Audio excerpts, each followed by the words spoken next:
Have you ever caught yourself staring at the ceiling at 2 a.m., thinking, I raised my own kids, why does this feel harder the second time around? Maybe you're helping raise your grandkids, or perhaps you've taken on full-time parenting again later in life, and let me tell you, if you've ever felt tired, overwhelmed, or even doubted yourself a little, you're not alone. The truth is, parenting young children, whether you're 30 or 60, is no small task. But when you're older, there's this extra layer of pressure. The world feels faster. Kids seem louder. And sometimes, your body just doesn't cooperate the way it used to. You might find yourself wondering, do I really have what it takes to keep up with them? The answer is yes. You absolutely do. But it helps to have a few tools in your pocket to remind you of that on the hard days. In this video, we're going to talk about 6 ways you can stay confident while raising young children, even when the toys are everywhere, the energy's running low, and your patience is wearing thin. These aren't complicated systems or unrealistic ideals. These are small, powerful shifts that can help you feel calmer, stronger, and more sure of yourself, because you've already come so far, and you have more wisdom than you probably give yourself credit for. So, let's get into the first thing that can make a huge difference, letting go of perfection. Now, I know that's easier said than done. Especially when we're older, we sometimes hold ourselves to an even higher standard. We think, well, I've lived through so much. I should know better. I shouldn't feel like this. But here's the thing, experience doesn't cancel out exhaustion. It doesn't mean you don't get frustrated or overwhelmed. And expecting yourself to parent perfectly, every single day, only makes it harder. What if instead of focusing on doing everything right, you focused on doing what's needed? Kids don't need perfect. They need love, stability, and someone who sees them, even when they're melting down because their socks feel weird. So when dinner isn't fancy, or when screen time goes longer than planned, remind yourself, showing up matters more than showing off. You being there, even in your slippers with your hair a mess, matters more than Pinterest-perfect snacks or elaborate plans. One woman I spoke to, she's 67, raising her 6-year-old granddaughter, told me something that stuck with me. She said, I used to worry about getting everything done. But now, if the house is still standing and nobody's bleeding, I call it a win. That's real wisdom right there. Let's talk about the second thing that can boost your confidence, focusing on what you bring to the table. See, it's easy to compare yourself to younger parents. They seem to move faster, maybe they get more done in a day, or they know all the latest gadgets and parenting trends. But here's what they don't have, your patience, your life experience, your resilience. You've lived through ups and downs. You've learned how to stay calm when things get messy. That kind of stability is something young kids need more than anything. When a child sees that you're not rattled by every little spill or tantrum, they feel safer.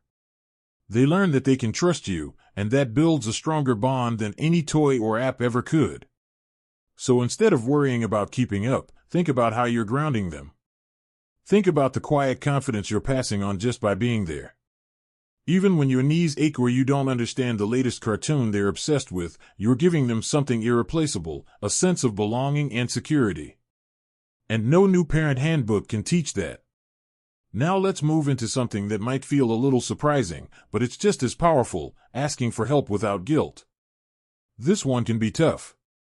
Especially for those of us who grew up with that old school mentality, you do it yourself, you don't burden others, and you push through. But parenting, at any age, was never meant to be a one-person job.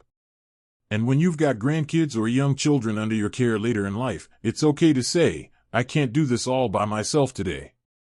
Whether it's asking a neighbor to watch the kids for an hour, joining a support group for grandparents raising children, or even just calling a friend to vent for a few minutes, it doesn't make you weak. It makes you wise. Smart parents ask for help because they know it makes them better caregivers in the long run. I remember one gentleman, 72 years old, who told me he used to feel ashamed when he needed a break. But then one day he said, I realized my grandson needed me well, not worn out. That really stayed with me. Because when you're exhausted and burned out, it's hard to be present, it's hard to stay calm, and it's hard to enjoy the moments that are sweet and silly. So give yourself permission to rest, to step away, to recharge. Because the more supported you feel, the more confident you'll be. And speaking of confidence, let's talk about something that ties all of this together: finding small wins every day. See, when we're overwhelmed, it's usually because we're measuring ourselves against the whole mountain. All the laundry, all the lessons, all the appointments, all the mess.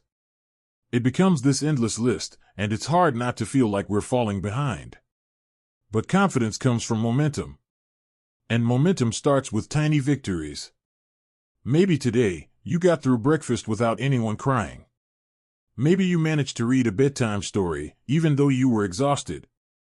Maybe you just kept your cool during a full-on tantrum in the cereal aisle. Those are wins. And if you take time to notice them, really let yourself feel good about them, you'll start to remember just how capable you really are. Confidence isn't about having all the answers. It's about knowing that you can handle what comes, even if you stumble a little along the way. And you've already been doing that, probably more than you realize. Now that we've talked about letting go of perfection, recognizing your unique strengths, and asking for help when you need it, let's keep going. By looking at something many of us forget in the chaos: connection over control. Now, this can be a real shift in thinking, especially if you grew up in a time when parenting was all about discipline, obedience, and order. There's nothing wrong with wanting structure. But sometimes, when young kids are pushing your buttons or refusing to listen, it helps to pause and ask, what's really going on underneath all this behavior? It's easy to fall into the trap of thinking, they're just being difficult, or they need to be taught a lesson. But more often than not, what they really need is to feel seen. Young children, especially those who've gone through tough transitions, like losing a parent or moving into your care, may act out because they don't know how to say, I'm scared, or I need attention, or even just, I miss how things used to be. So when your confidence starts to waver because they're not listening or everything feels like a battle, try softening the moment. Get down to their level. Make eye contact. Say something like, I can see you're upset. Want to sit with me for a minute? That simple shift, from trying to fix the behavior to connecting with the feeling, can diffuse so much tension.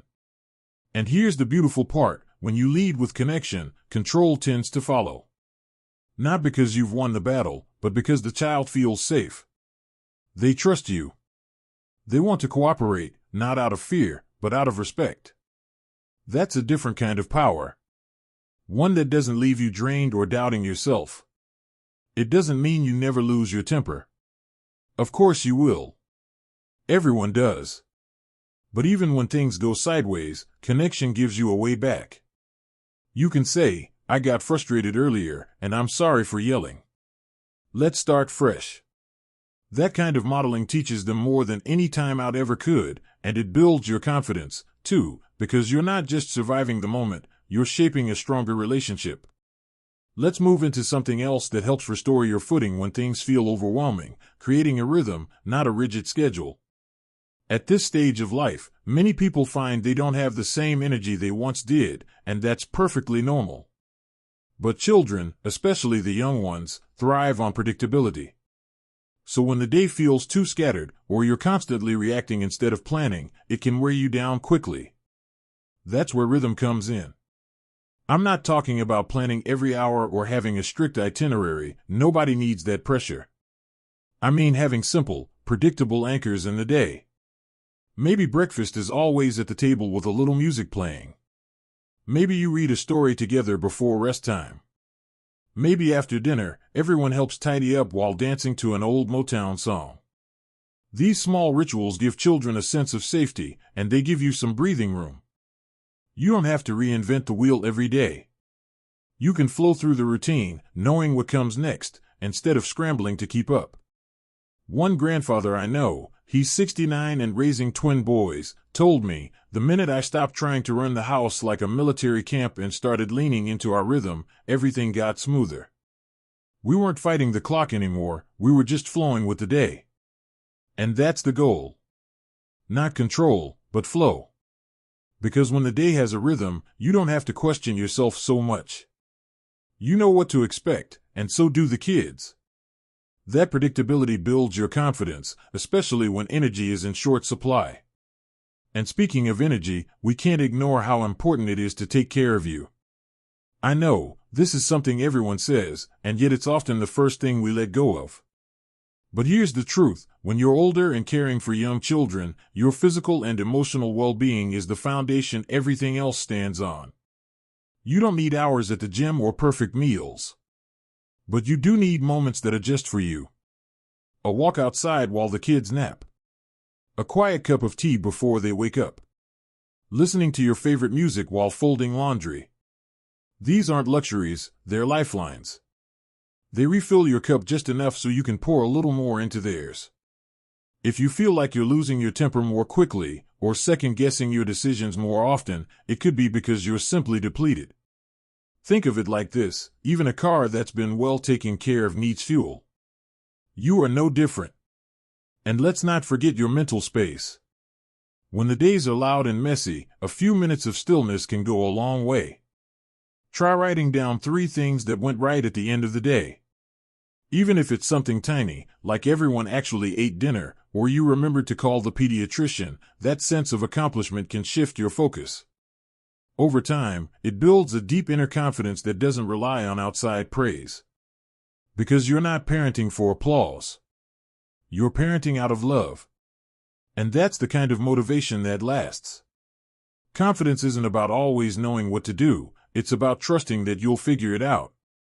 That even when things don't go perfectly, you've got the heart and the wisdom to try again tomorrow. And you do. You've already done so much. You've probably weathered more storms than most people realize. This season of parenting may be challenging, but it's also a chance to bring all of that life experience into something deeply meaningful. You're not starting from scratch, you're starting from strength. And the strength you've built over the years is exactly what makes you such a powerful presence in a young child's life. But even with that strength, there's one more thing that can make all the difference, reminding yourself that your presence matters more than your performance. It's easy to feel like you're falling short when you can't do everything the way you used to. Maybe you don't chase the kids around the yard as fast as they want, or you're not up for long playdates or noisy birthday parties anymore. And you might wonder, am I enough for them? But let me tell you something that I hope sinks deep into your heart. Children don't remember perfect days. They remember feeling loved. They remember the way you made them feel safe when the world was confusing. They remember your laugh, your hugs, your silly bedtime voices. They remember the little things you probably don't even notice, like the way you sing softly while doing the dishes or how you always find the missing puzzle piece when they're about to give up. That kind of presence builds a child's confidence. It teaches them that they don't have to be perfect either. That they're loved for who they are, not what they do. And when you model that kind of unconditional love, it reflects right back at you. It reminds you that you're enough, too, just as you are. Now, as we wrap up these ways to stay confident while raising young children, there's one more piece I don't want to leave out. And it's something so simple, so often overlooked: celebrate yourself. Seriously. Take time to acknowledge what you're doing.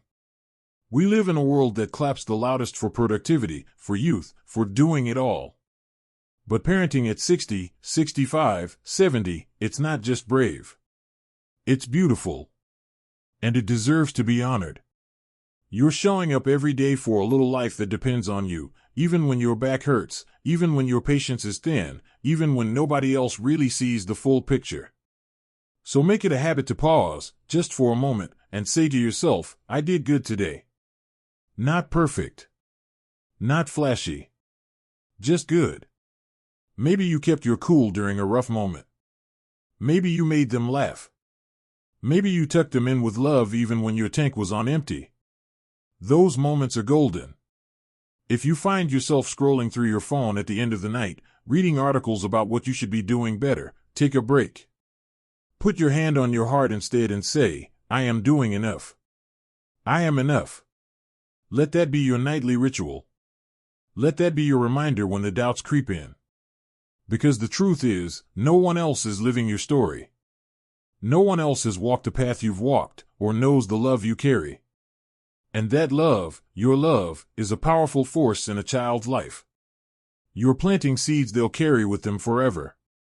So if you've felt overwhelmed lately, if the noise and demands and endless responsibilities have made you question whether you can really do this, take a breath. Yes, you can. You can do this, even if you need to slow down sometimes. Even if you don't have all the answers. Even if you mess up and start over tomorrow. That's not failure, that's parenting. That's life.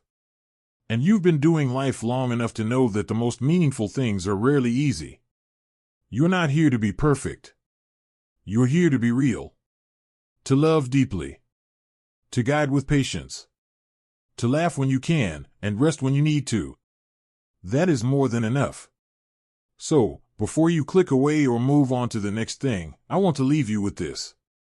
You've got what it takes. The calm in your voice. The stories in your soul.